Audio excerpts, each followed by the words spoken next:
Bonjour à tous et bienvenue dans cette nouvelle vidéo. Alors il y a un mois, il y a eu lieu la Laracon US 2018 à Chicago. J'ai pas pu y aller personnellement, mais les vidéos viennent d'être en ligne sur YouTube, donc j'ai pu commencer à regarder les conférences. Et donc du coup, je commence une micro-série. Tous les jours, je vais essayer de faire un récap d'une des conférences de la Laracon, en espérant vous donner les petits points essentiels de chaque conférence si vous ne parlez pas anglais. Mais si vous parlez anglais, je vous conseille quand même d'aller voir les conférences qui vous paraissent les plus intéressantes sur YouTube. Elles sont toutes disponibles sur le channel de StreamCon Streaming Conference. Donc le lien sera dans la description.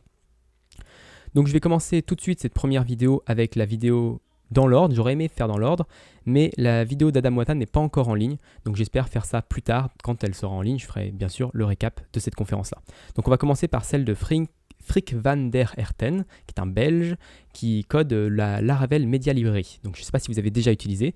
Cette personne travaille chez Spatie, qui est une entreprise qui fait énormément d'open source. Et donc la Laravel Media Library est un package très utilisé pour justement uploader des images, des PDF et les associer avec des utilisateurs, des articles, etc. Donc moi personnellement je ne l'ai jamais utilisé, mais c'est vrai que sa conférence m'a vraiment donné envie de tester un petit peu.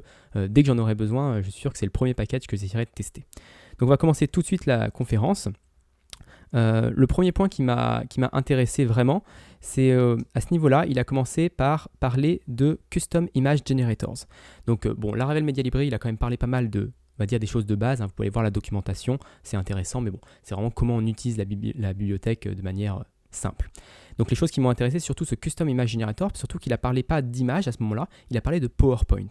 Donc j'aimerais bien savoir si on pouvait par exemple le customiser à tel point par exemple de pouvoir accepter des vidéos. Parce que vous savez, moi je fais mes vidéos sur YouTube, mais j'aimerais bien aussi les avoir sur mon serveur à moi et pourquoi pas les gérer dans une application Laravel. Donc j'aimerais bien savoir si on ne pourrait pas utiliser la Media Library pour tweaker un peu des vidéos, les optimiser, générer différentes tailles de vidéos, parce qu'on verra plus tard, on peut avec la Media Library générer différentes tailles d'images.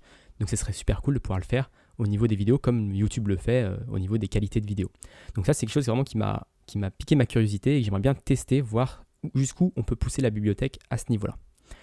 Si je continue un petit peu bien sûr sur la suite de la vidéo, on va dire à partir de la minute 19, on va regarder qu'il peut également customiser le path. Alors ça c'est quelque chose qui est bon, intéressant en soi-même, c'est que actuellement, si on veut faire avec la Media Library, on veut avoir l'URL d'une image, ça va nous faire un chemin avec /1/ le nom de l'image dans l'URL de notre navigateur.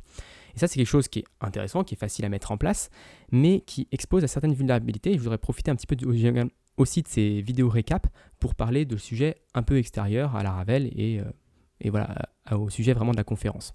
Donc quand vous avez un /1, /2, /3 dans votre URL, que ce soit pour des images ou pour des utilisateurs ou pour des commentaires ou pour des articles, les visiteurs peuvent savoir combien il y a d'éléments dans votre base de données. Ça c'est quelque chose que vous voulez peut-être pas forcément. Donc c'est vraiment un petit point qui est intéressant qu'ils aient pensé à ça dans la Media Library, c'est qu'on ne veut pas forcément savoir, vu que l'identifiant est auto-incrémenté, si on voit /130, on sait qu'il y a au moins 130 images dans l'application.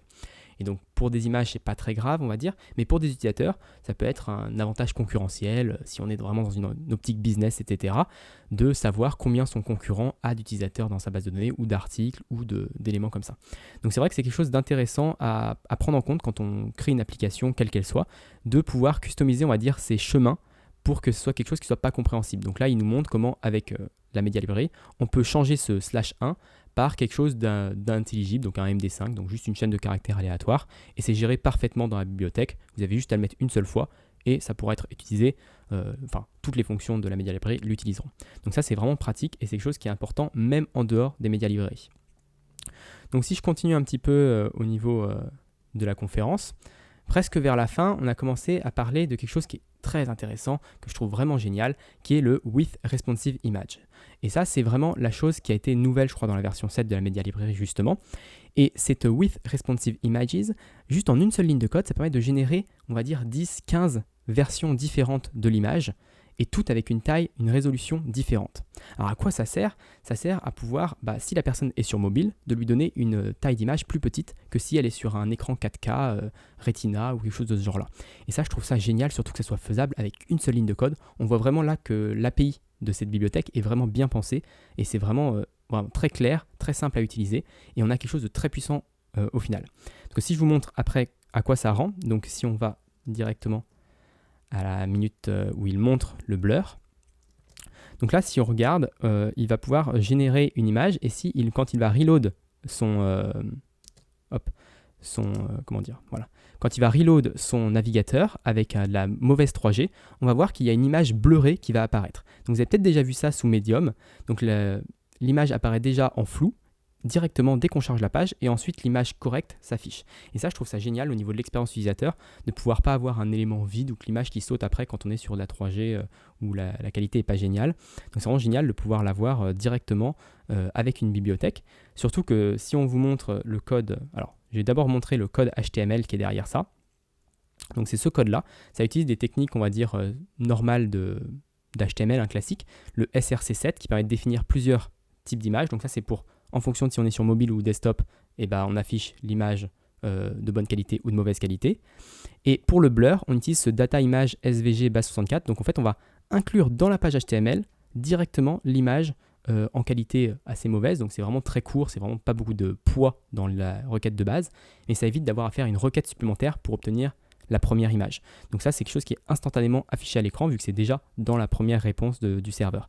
Donc ça, c'est vraiment génial. On a tout ce chose-là qui est généré automatiquement. Et quand je disais que c'était quelque chose qui était vraiment très bien pensé au niveau de la bibliothèque, c'est que si on va plus tard sur le code HTML qui est ici, enfin le code Blade, on a juste à faire double accolade $media. Donc on affiche notre image comme ça et ça va générer le tag IMG HTML avec le SRC7, avec le blur à l'intérieur et avec toutes les petites options. Vous voyez, il y a aussi un onload. Alors je ne sais pas trop à quoi ça sert, mais c'est quelque chose qui est vraiment génial à ce niveau-là. Donc c'est vraiment ce qui m'a le plus contenté dans ce Media Library. Je l'avais déjà vu auparavant dans un article de blog, mais vraiment le voir là comment ça fonctionne et l'usage que n'est. On a juste une ligne à rajouter en PHP. Dans notre Blade, c'est également une ligne et on a quelque chose extrêmement puissant à côté. Donc il y a vraiment beaucoup d'autres choses à voir au niveau de la Media Library. Je vais en rester là moi parce que c'est vraiment ce qui m'a le plus plu dans cette conférence. Je vous conseille de la regarder si vous êtes intéressé par cette bibliothèque parce qu'il y a plein de petites astuces qui montrent sur comment l'utiliser.